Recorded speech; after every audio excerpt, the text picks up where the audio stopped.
काफी अच्छी है, काबिल तारीफ है। और यहाँ के विद्यालय और अन्य संस्थान और यहाँ का जो नागरिक समाज है वह सभी मिलजुल कर अच्छा काम कर रहा है। मैं जैसे आया बैंड बाजे के साथ और उसके परेड करते हुए लोगों ने मुझे उससे आगे निकालना चाहा, लेकिन मैं खुद ही उनके पीछे पीछे बच्चों के परेड के पीछे आया। फिर यहाँ पर एक से एक प्रस्तुति हुई है। तो हम कहना चाहेंगे कि संगीत और संस्कृति का बड़ा ही महत्व है। सभ्यता का हम लाभ उठावें। सभ्यता के जो आयाम है, विकास के आयाम, विज्ञान के आयाम, उसे जो लाभ मिलता है उसका लाभ उठाना चाहिए। लेकिन किसी भी समाज को अपनी संस्कृति नहीं छोड़नी चाहिए। और संस्कृति के कई आयाम हैं। संस्कृति में हमारा धर्म है, संस्कृति में हमारे नृत्य हैं, संगीत हैं, बोलचाल है, पहरावे हैं, सभी सांस्कृतिक इसके अवदान हैं। और हमें इस पर गर्व है किस तरह से कृष्ण भगवान ने के रूप में और मां के रूप में जो प्रस्तुति हुई आपने देखा। तो हमें विकास का लाभ लेना चाहिए, लेकिन संस्कृति को नहीं छोड़ना चाहिए।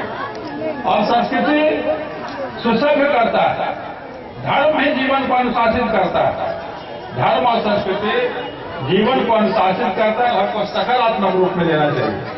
लेकिन अगर धर्म का उपयोग हम नकारात्मक चीज में करेंगे तो गलत हो जाएगा। अगर उसका कट्टरता में उपयोग करेंगे हम तो वो गलत हो जाएगा। और इसी प्रकार से हमारा धर्म तो सभी लोगों को लेकर चलने वाला है। तो हम देखते हैं कि इसमें सहिष्णुता है, तो अपने बच्चों में सहिष्णुता का पाठ पढ़ावें। और बच्चे पहले कहां से सीखते हैं? बच्चा पहले मां से सीखता है, फिर पिता से सीखता है। तो बच्चे का जो पाठशाला है, पहला माता और पिता है, उसके बाद परिवार है, उसके बाद आसपास पड़ोस है, फिर विद्यालय है, फिर उच्च विद्यालय और समाज है, फिर राष्ट्र है, सरकार है। ये सभी अवदान है। तो सबसे पहले बच्चों को जो संस्कार मिलता है परिवार से मिलता है, माता और पिता से मिलता है। तो हम चाहेंगे कि माता पिता भी अपने को संस्कारी बनाएं। अगर कोई संस्कारहीन पिता या संस्कारहीन माता चाहेंगी कि हम अपने बच्चों में संस्कार दें, तो शायद वो कठिन कार्य हो। और इसीलिए हमारी सरकार ने नारी शिक्षा पर ज्यादा जोर दिया, क्योंकि एक नारी शिक्षा से बहुत सारी समस्याओं का समाधान हो जाता है। नारी जब शिक्षित होगी तो घर गृहस्थी अच्छी से चलेगी, वह सुव्यवस्थित रखेगी, परिवार में एकता रखेगी, वो अपने बच्चों को पढ़ा सकती है।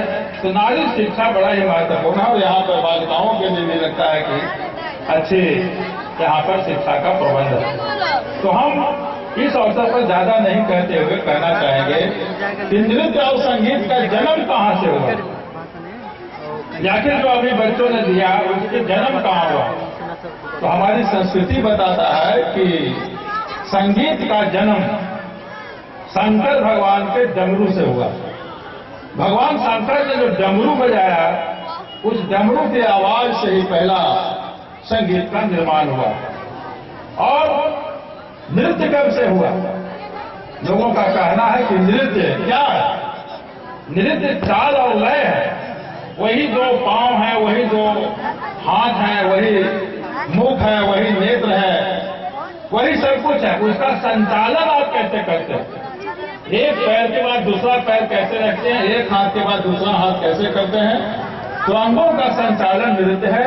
और जिस समय मनुष्य पहली बार धरती पर आया और पहला कदम रखा, तो यह माना जाता है शास्त्रीय रूप से कि नृत्य का जन्म उसी समय से हुआ। तो नृत्य और संगीत हमारे भाषा से भी पहली विधा है। जो भाषा है, धर्म है, उससे भी पुराना हमारा ये लगाव का चीज है। और हमारी सरकार, श्री नीतीश कुमार की सरकार सांस्कृतिक नीति के तहत कई काम कर रही है। अपनी संस्कृति को, सभ्यता को अक्षुण्ण रखने के लिए कई प्रकार के काम कर रही है। खुदाई हो रहे हैं। सिंधु घाटी सभ्यता जो 5000 साल पुरानी कही जाती है, उससे भी पुरानी सभ्यता बिहार में पल रही है। और उसमें से एक सभ्यता तो कुटुंबा के बारे में ही कही जा रही है। यहाँ जो गढ़ है जिसका राज्य सरकार खुदाई कराएगी, तो यह संहिता इसकी खुदाई बताएगी कि कितना पुराना है, लेकिन अनुमान लगाया जा रहा है पुरातत्वविदों के द्वारा कि ये काफी पुराना है। तो हमारी सभ्यता और संस्कृति पुरानी है और हमें इस पर गर्व करना चाहिए। साथ ही साथ ये सभ्यता, संस्कृति, विकास, राजनीति कब होगा? जब अमन चैन होगा। अमन चैन नहीं हो, यदि हम डरे हों, भय में हों, पेट भरा हुआ नहीं हो, भूखे भजन न हो ही गोपाल, तो जैसे सबों के पेट में अनाज जाए, जीवन अच्छा हो, तभी नृत्य और संगीत का वातावरण बनता है। तो हमारी सरकार सबों को भूख मिटाने का भी प्रयास कर रही है, विधि व्यवस्था भी ठीक की है, सभी क्षेत्र में नागरिक जीवन अच्छा हो इसकी कोशिश कर रही है। तो हम आशा करते हैं कि इस तरह के आयोजन और होते रहेंगे और सरकार, समाज और निजी क्षेत्र, जैसे ये निजी विद्यालय भी इसमें है, ये तीनों मिल करके अपने जिला का निर्माण करेंगे, देश का निर्माण करेंगे और अंततोगत अपने राष्ट्र का निर्माण करेंगे। मैं बहुत प्रसन्न हूं। अभी तो ये प्रारंभिक स्थिति में है, भले आप 10